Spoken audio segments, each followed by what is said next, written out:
ادامه گفتارهای رادیوی فرهنگ.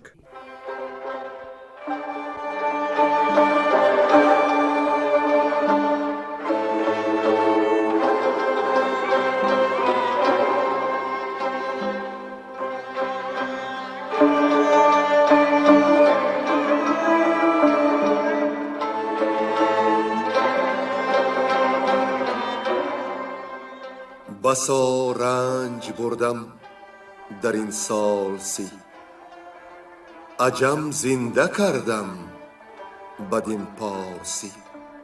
بسا رنج بردم در این سال سی، عجم زنده کردم بدین پارسی.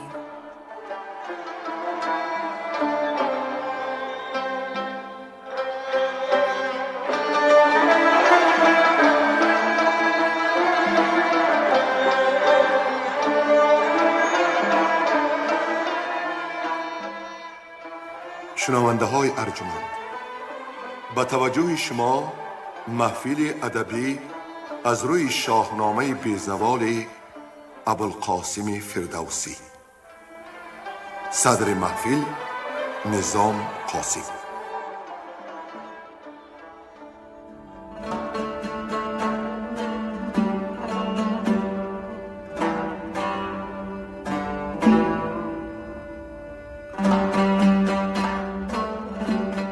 در گفتار پیشین شعری که مردم چین را به داد آورده بود بر دست بهرام چوبینه کشته شد و با این عمل او آبروی و گنج فراوان یافت و باز سوی بزرگی شتافت.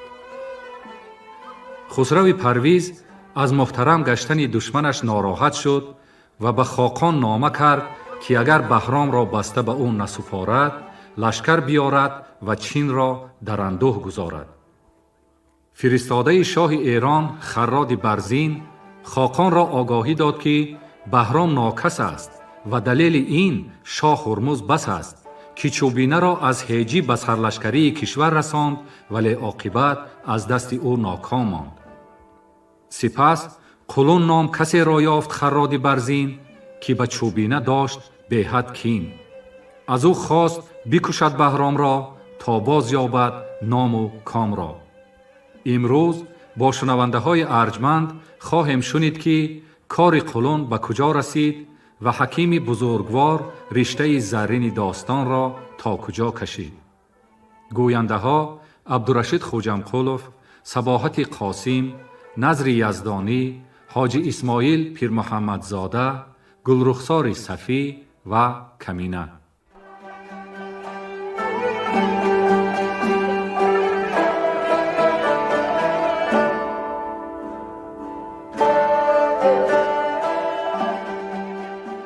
کشته شدن بهرام چوبینه به دست قولون.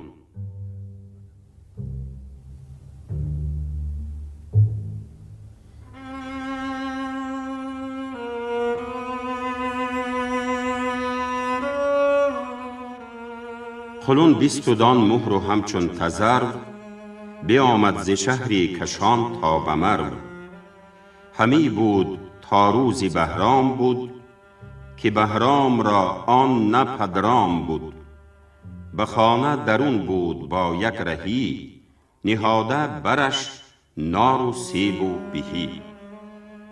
قولون رفت تنها به درگاه اوی به دربان چنین گفت که نامجوی من از دخت خاقان فرستادم نه جنگی کسیم نه آزادم. یکی راز گفتین زنی پارسا بدان تا بگویم بدین پادشاه. ز بهری ورا از دری بستن است همان نیز بیمار و آبستن است. گر آگه کنی تا رسانم پیام بدان تاجور مهتری نیک نام.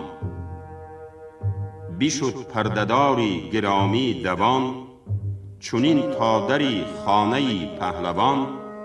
چنین گفت کامد یکی بدنشان فرستاده و پوستین کشان. همی گوید از دخت خاقان پیام رسانم بدین مهتری شادکام. چنین گفت بهرام کو را بگوی که هم زان دری خانه بین مای روی. بیامد قلون تا به نزدیک در، به کاف دری خانه بنمود سر. چو دیدش یکی پیر بود سست و زار، بدو گفت اگر نامه داری بیار.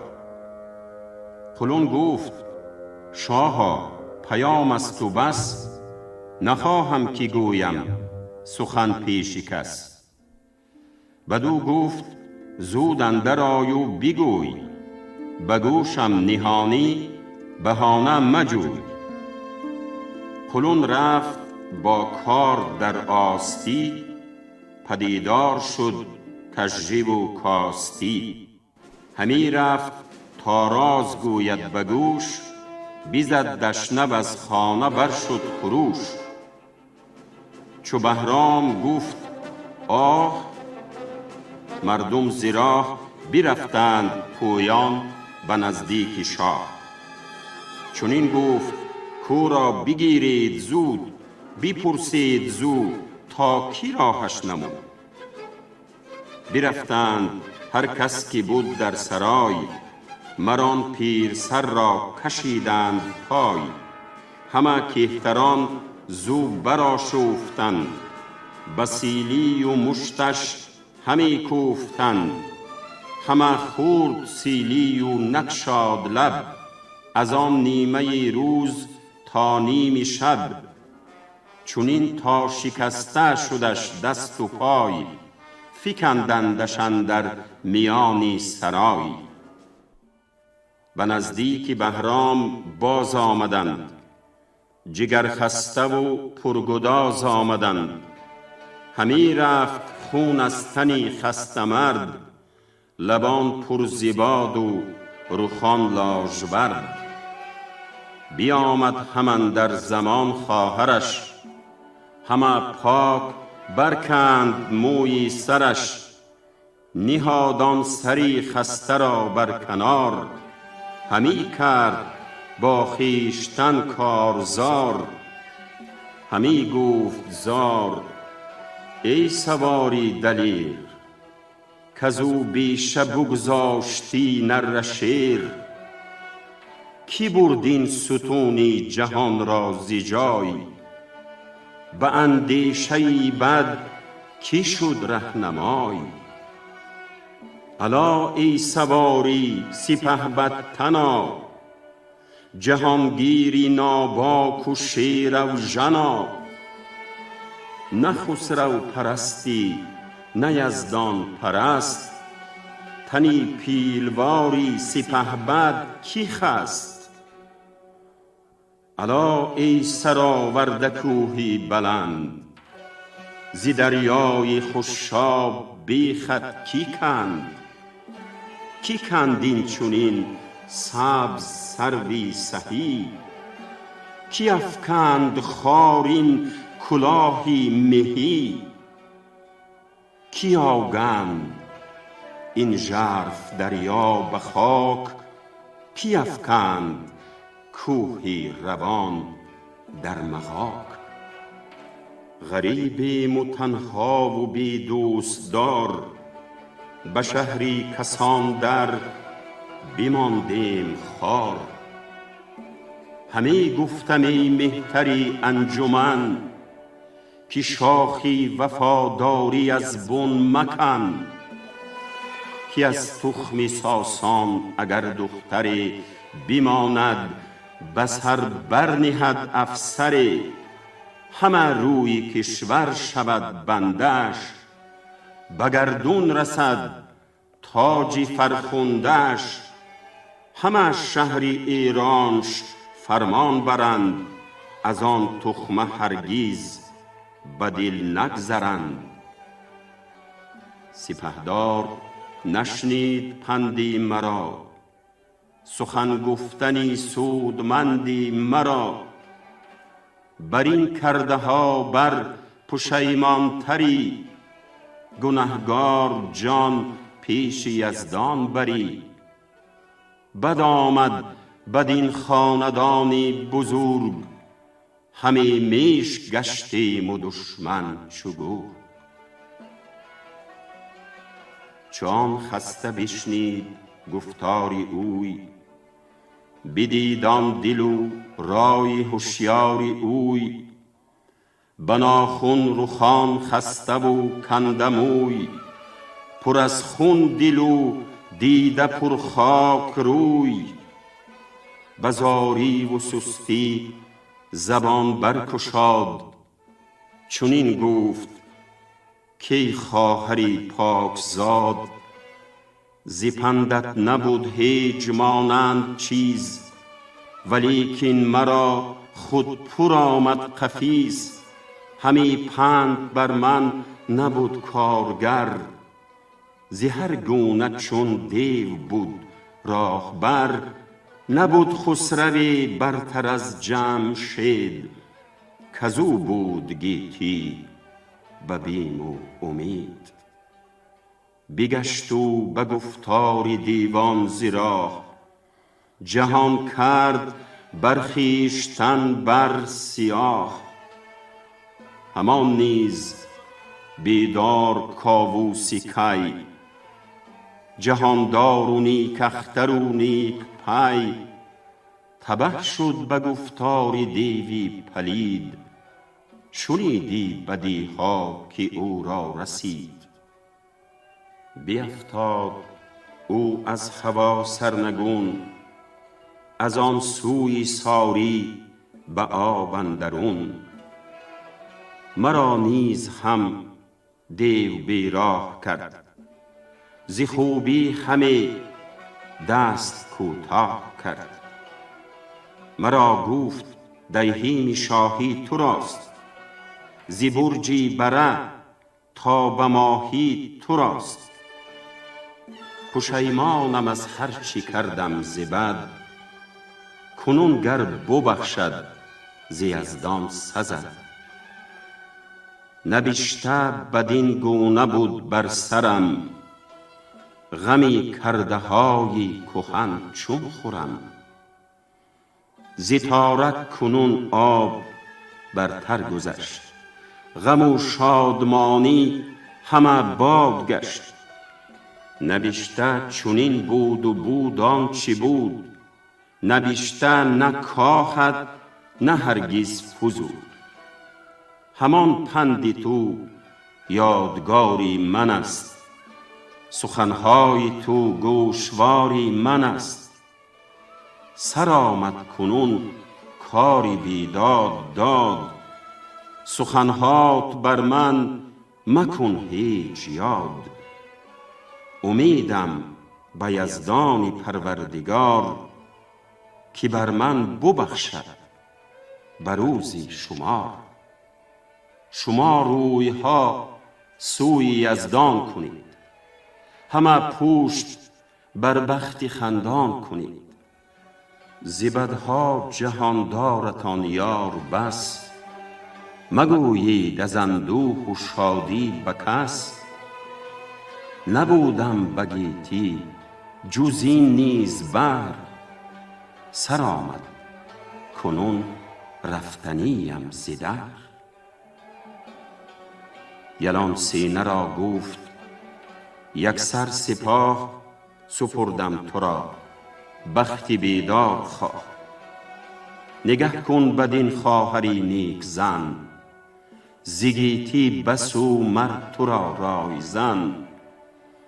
مباشید یک تن ز دیگر جدا، جدایی مبادا میان شما. بر این بوم دشمن ممانید دیر، که من رفتم و گشتم از گاه سیر. همه یک سره پیش خسرو شوید، بگویید و گفتار او بشنوید. که خشنود شد از تو بهرام گو، چو خشنود شد از تو خشنود شو. گر آمرزی شاید شما را ز شاه، جز او را مخوانید خورشید و ماه.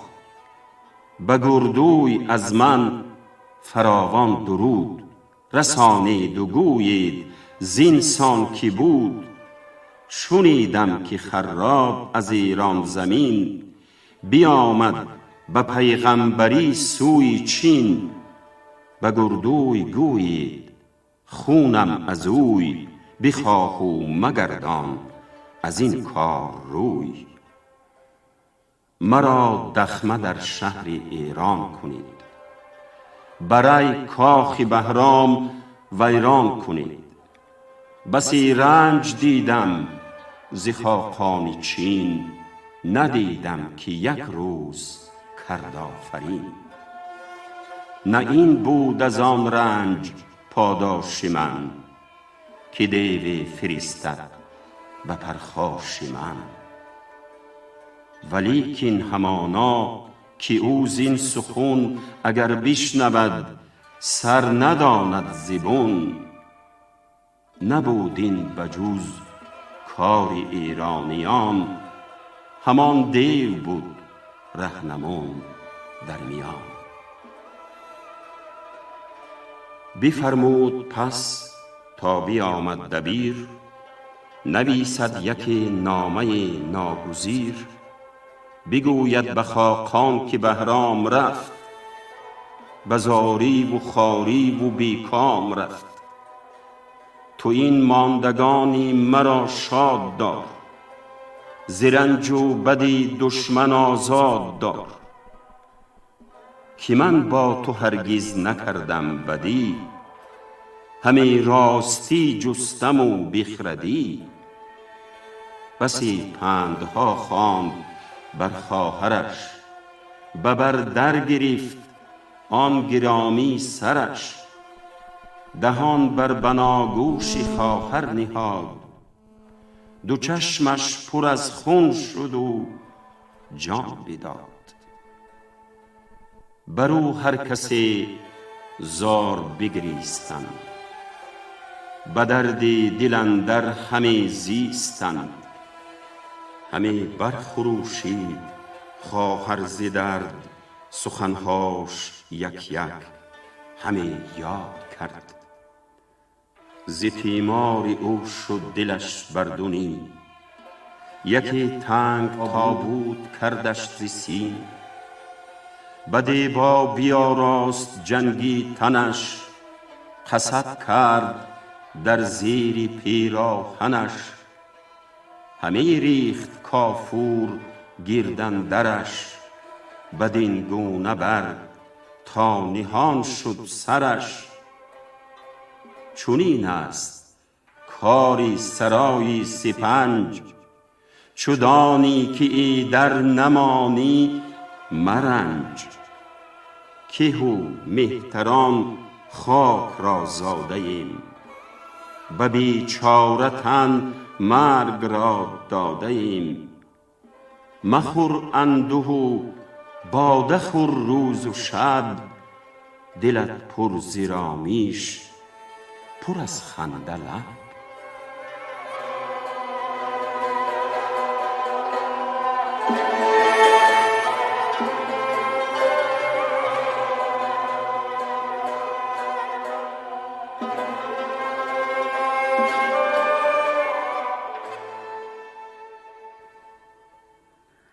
آگاهی یافتن خاقان از مرگ بهرام و تباه کردن خانمان قلون.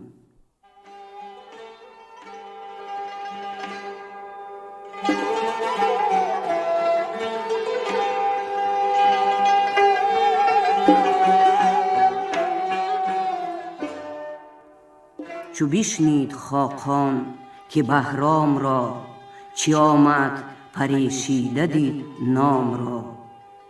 همان نامه نزدیک خاقان رسید، فرستاده گفت و سپه بود شنید. از آن آگهی شد دلش پر ز درد، دو دیده پر از خون و لب لاژورد. از آن کار او در شگفتی بماند، جهان دیدگان را همه پیش خواند. بگفت آنچه بهرام یل را رسید، شد از درد گریان کسی کان شنید. همه چین برو زار گریان شدند، ابی آتش از بیم بریان شدند. یکایک همه کار او باز جست، بدان تا گناه بر کی گردد درست. قلون را به توران دو فرزند بود، ز هر گونه خویش و پیوند بود. چو دانسته شد آتش برفروخت، سرای و همه بر زن او بسوخت. دو فرزند او را بر آتش نهاد، همه چیز ایشان به تاراج داد. بدانست کان کار خراد بود، که کارش همه بند و بیداد بود. فرستاد هر سو هیونان مست، نیامدش خراد برزین به دست. همی گفت کان سگ چگونه گریخت، کز این گونه آتش به ما بر ببیخت. وزان پس چو نوبت به خاتون رسید، زی پرده به گیسوش بیرون کشید. به ایوان کشید آن همه گنج اوی، نکرد ایچ یاد از بنه رنج اوی. همه هر که در چین ورا بنده بود، بپوشیدشان جامه های کبود. به یک چند با سوگ بهرام بود، که خاقان از آن کار بدنام بود.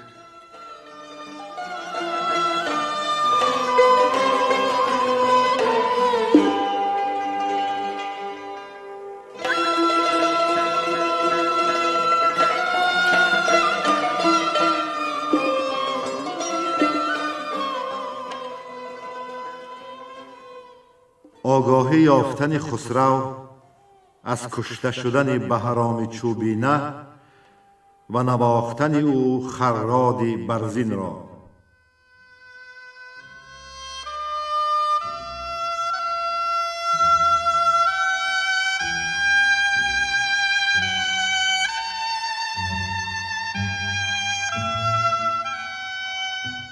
چو خراد برزین به خسرو رسید، بگفت آن کجا کرد و گفت و شنید. دل شاه پرویز از آن شاد گشت، کز آن بدگهر دشمن آزاد گشت.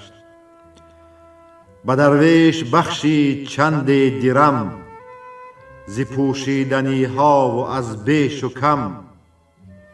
به هر پادشاه و خودکامه، نبشتند بر پهلوی نامه.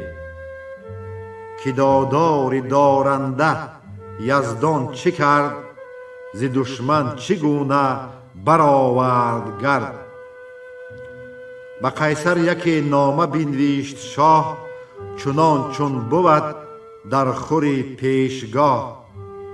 به یک هفته مجلس بیاراستند، به هر برزن رود و می خواستند. به آتشکده هم فرستاد چیز، بدان موبدان خلعت افکند نیز. به خراد برزین چنین گفت شاه، که زیبد تو را گرده هم تاج و گاه. دهانش پر از گوهر شاهوار، برآگند و دینار چون 100,000. همی ریخت گنجور در پای اوی، بر این گونه تا تنگ شد جای اوی. بدو گفت هر کس که پیچد ز راه، شود روزی روشن بر او بر سیاه. چو بهرام باشد به دشت نبرد، کز او پیر ترک برآورد گرد. همه موبدان خواندند آفرین، که بی تو مبیناد کهتر زمین. چو بهرام باشد که با مهر تو، نخواهد که رخشان شود چهر تو.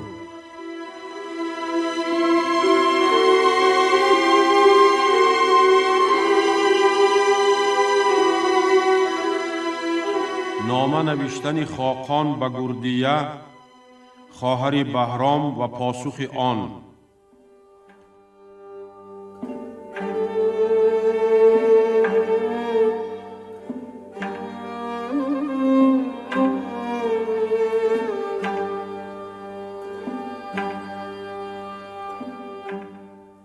وزان پس چو خاقان بپرداخت دل، ز خون شد همه کشوری چین چو گل. چنین گفت یک روز کز مرد سست، نه آید مگر کار ناتندرست. بدان نامداری که بهرام بود، مرا زو همه رامش و کام بود. کنون من ز کسهای آن نامدار، چرا باز ماندم چنین سست و خوار؟ نکوهش کند هر که این بشنود، از آن پس به سوگند من نگرود. نخوردم غمی خورد فرزند اوی، نه اندیشه از خون و پیوند اوی. چو با ما به فرزند پیوسته بود، به مهر و خیرت جان او بسته بود. بفرمود تا شد برادرش پیش، سخن گفت با او ز اندازه بیش. بدو گفت از ایدر برو تا به مرو، بدان سان که در باغ پرد تذرو. که کسهای بهرام یل را ببین، فراوان بر ایشان بخوان آفرین. بگوشان به یزدان و تخت مهی، که ما را از این بد نبود آگهی. بگو آنکه من خود جگر خسته ام، بدین سوگ تا زنده ام بسته ام. به خون روی کشور بشستم بکین، همه شهر نفرین بود و آفرین. بدین درد هر چند کین آورم، وگر آسمان بر زمین آورم. به خون چنان گرد جویان نام، ز صد یک نباشد بکین رانده کام. ز فرمان یزدان کسی نگذرد، چنین داند آن کس که دارد خرد. که او را زمانه بران گونه بود، همه تنبل دیو واژونه بود. بران زینهارم که گفتم سخن، بران عهد و پیمانهای کهن. سوی گردیه نامه بود جدا، که ای پاک دامن زنی پارسا. همد راستی و همد مردمی، سرشتت فزونی و دور از کمی. ز کار تو اندیشه کردم دراز، نشسته خرد با دل من براز. به از خود ندیدم تو را کد خدای، بیارای این خانه من برای. بدارم تو را همچو جان و تنم، بکوشم که پیمان تو نشکنم. از آن پس بدان شهر فرمان تو راست، گروگان کنم دل بدان چت هواست. کنون هرچی داری همه گیرد کن، به پیش خردمند گوی این سخن.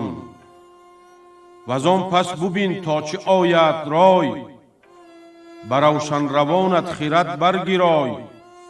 خرد را بران رای بر شاه کن، مرا زان سگالیده آگاه کن.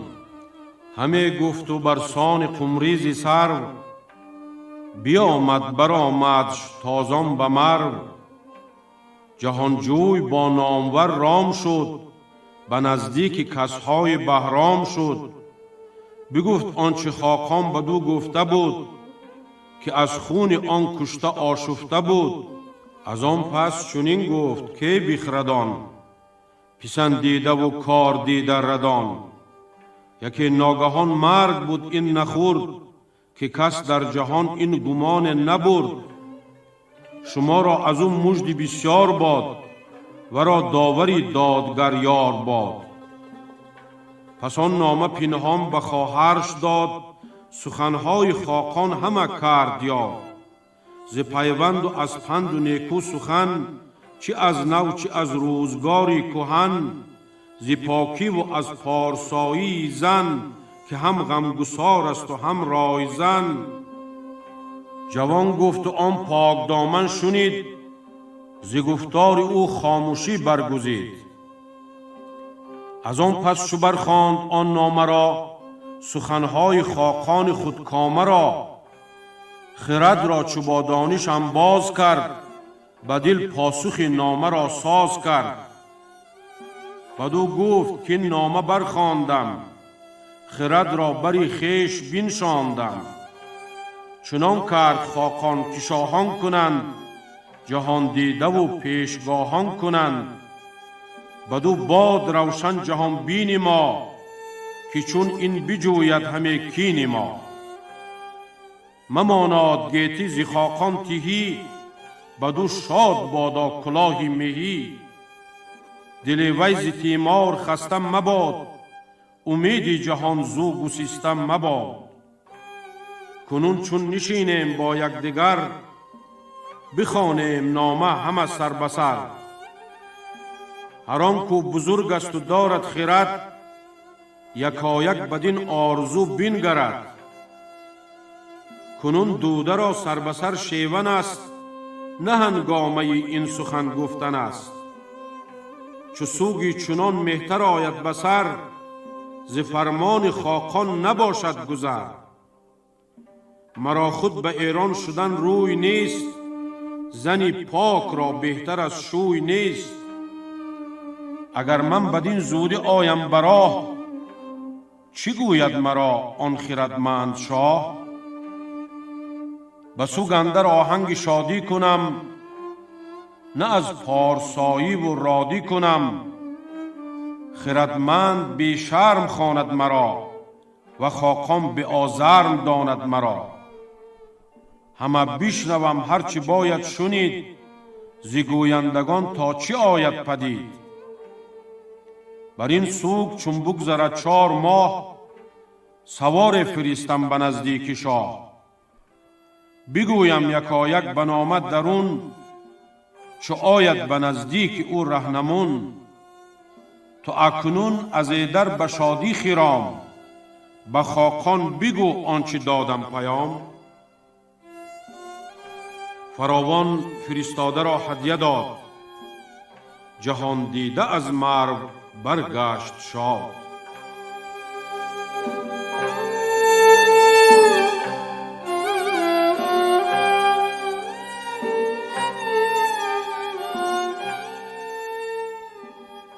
رای زدن گردیه با پهلوانان خیش و گریختن از مرگ.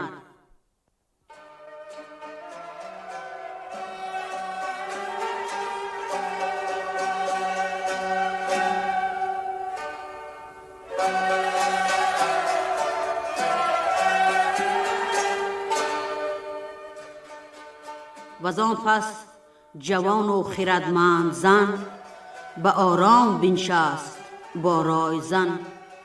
چونین گفت کامد یک نو سخن، که جاوید بر دل نگردد کهن.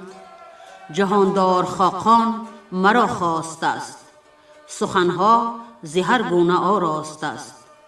از این نیست آهو بزرگ است شاه، دلیر و خداوند توران سپاه. مرا بی پدر داشت بهرام گورد، 12 سال زانگه که بابم بمرد. چو از وی کسی خواستی مرا، بجوشیدی از کینه مغز سرا. نیارست تا زنده بود شیر من، کسی یاد من کرد از انجمن. کنون شاه خاقان نمرده است خورد، همش دستگاه است و هم دست بود. ولیکن چو با ترک ایرانیان، بکوشد که خویشی بود در میان. ز پیوند و از بند آن روزگار، غم و رنج بیند و فرجام کار. نگر تا سیاوش از افراسیاب، چی برخورد جز تابش آفتاب. سری خویش داد از نخستین به باد، جوانی که چون او ز مادر نزاد. همان نیز پوری سپهبد چه کرد، از ایران و توران برآورد گرد. بسازید تا ما ز ترکان نهان، به ایران بریم این سخن ناگهان. به گردوی من نامه کردم، هم از پیش تیمار این خوردم. که بر شاه پیدا کند کار ما، بگوید بدو رنج و تیمار ما. به نیروی یزدان چو آن بشنود، بدین چرب گفتار من بگرود. بدو گفت هر کس که بانو توی، به ایران و چین پشت و بازو توی. نجنباندت کوه آهن ز جای، یلان را به مردی توی رهنمای.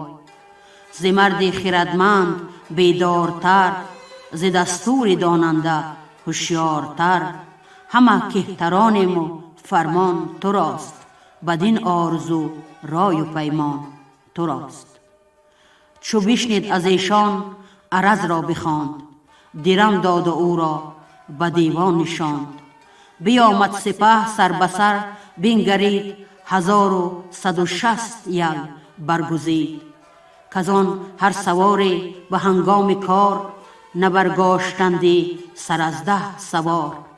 درم داد و آمد سوی خانه باز، چنین گفت با لشکری رزم ساز. که هر کس که دید او دوال رکیب، نپیچد دل اندر فراز و نشیب. نترسد ز انبوه لشکر کشان، گر از ابر باشد برو سرفشان. نپیچد از این رفتن از من اینان، نترسد اگر دشمن آید دمان. بباید که تا سوی ایران شویم، به نزدیک شاهی دل ایران شویم. به توران غریبیم و بی پشت و یار، میان بزرگان چین سست و خوار. همی رفت خواهم چو تیره شود، سر دشمن از خواب خیره شود.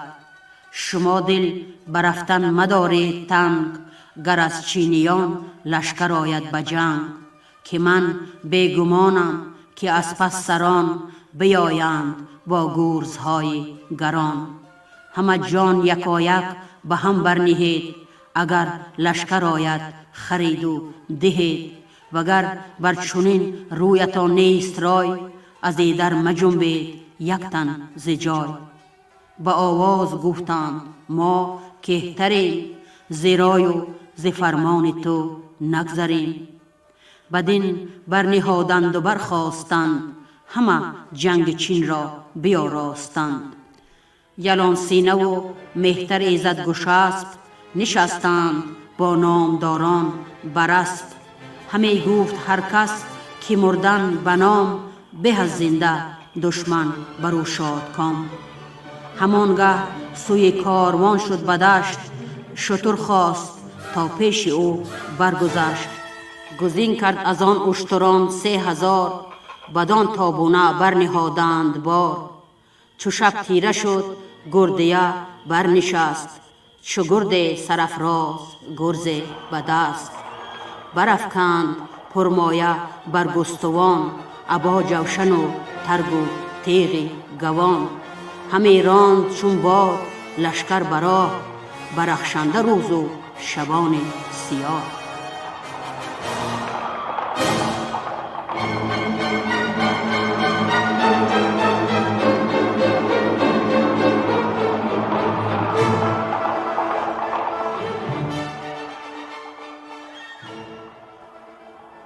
فرستادن خاقان توورگ را از پس گردیه و کشتن گردیه او را.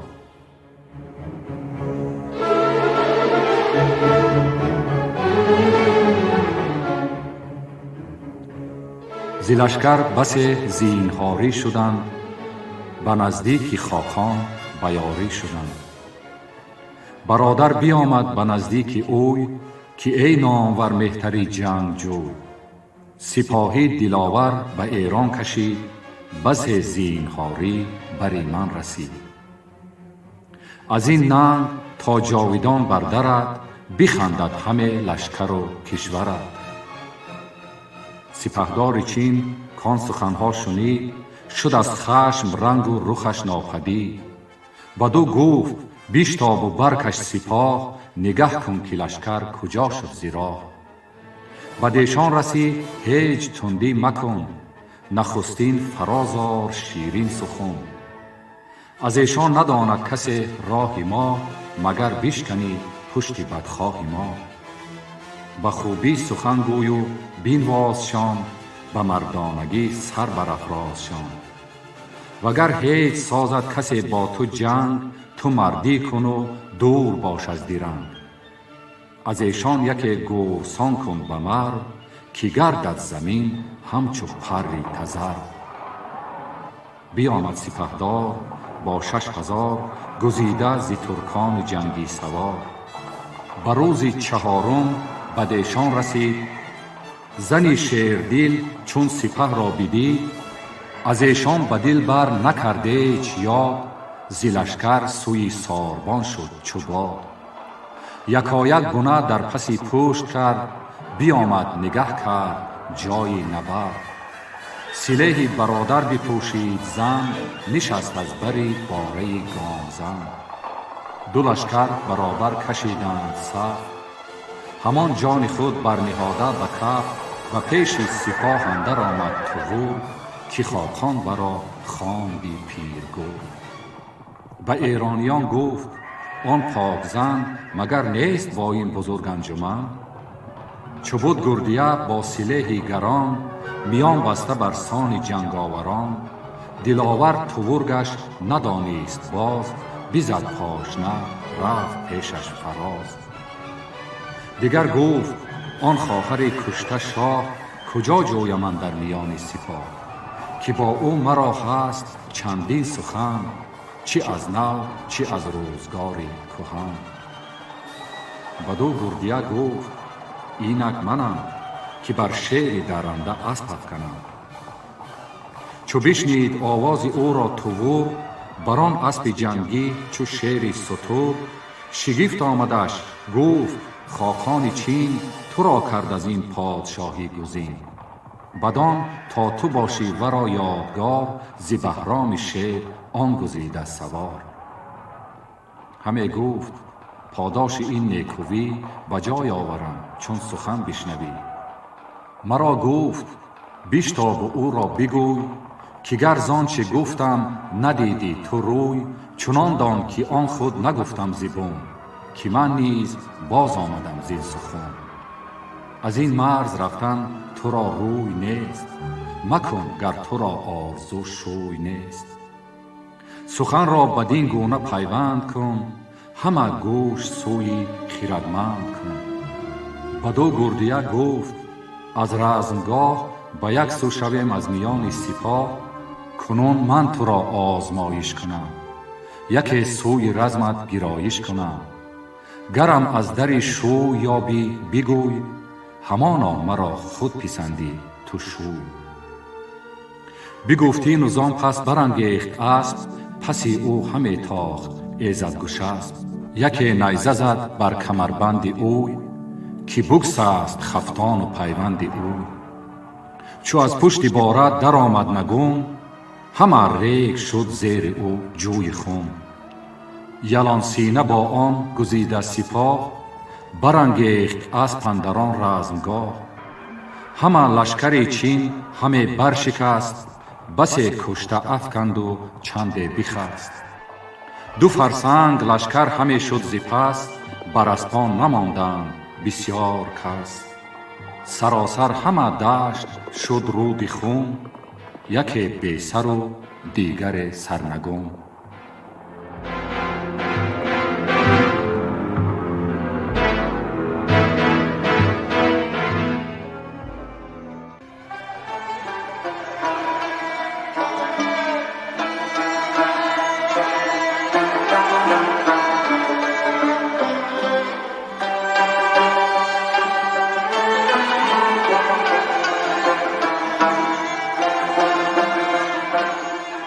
شما محفل ادبی را از روی شاهنامه بیزوال ابوالقاسم فردوسی شنیدید. تهیه‌گر خیرالله ابراهیم، منظم آواز معرفت خالق، صدابردار برنای نظام. شاد و پیروز باشید.